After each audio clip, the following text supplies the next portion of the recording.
El Señor esté con vosotros. Lectura del Santo Evangelio según San Mateo.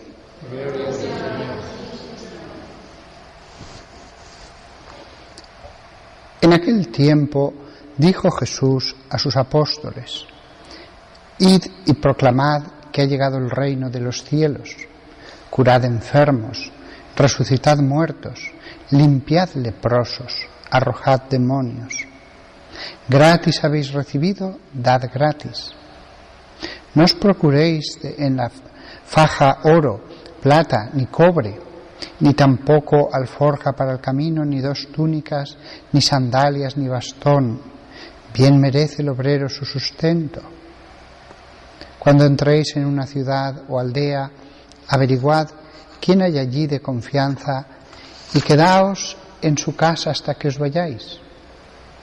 Al entrar en una casa, saludadla con la paz. Si la casa se lo merece, vuestra paz vendrá a ella. Si no se lo merece, la paz volverá a vosotros. Si alguno no os recibe o no escucha vuestras palabras, al salir de su casa o de la ciudad, sacudid el polvo de los pies.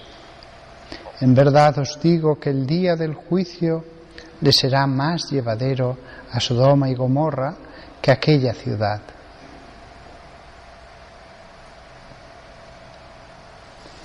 Palabra del Señor.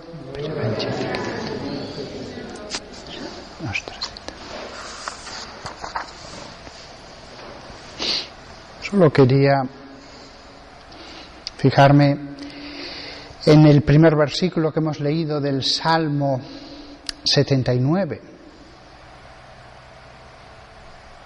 En realidad es el segundo, aunque ha sido el primero que hemos leído del Salmo, que dice: Pastor de Israel, escucha.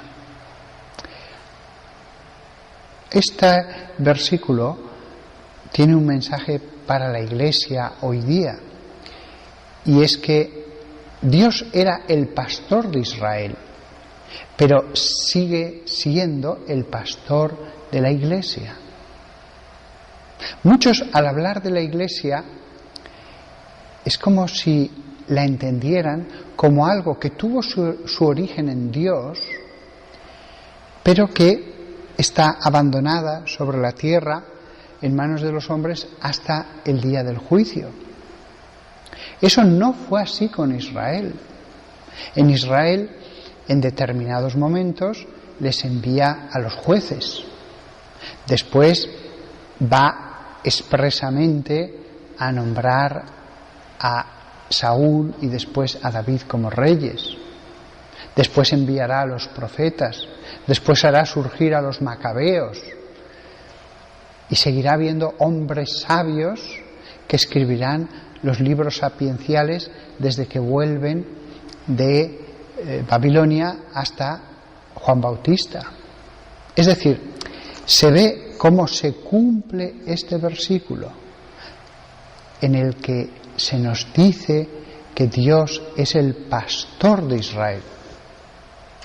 Si ese cuidado, generación tras generación, lo tuvo con el pueblo de Israel, mucho más con la Iglesia, mucho más.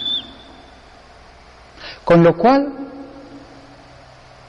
si vemos cosas negativas en la Iglesia, debemos pensar que Dios como pastor, si ve que hay que actuar, actuará.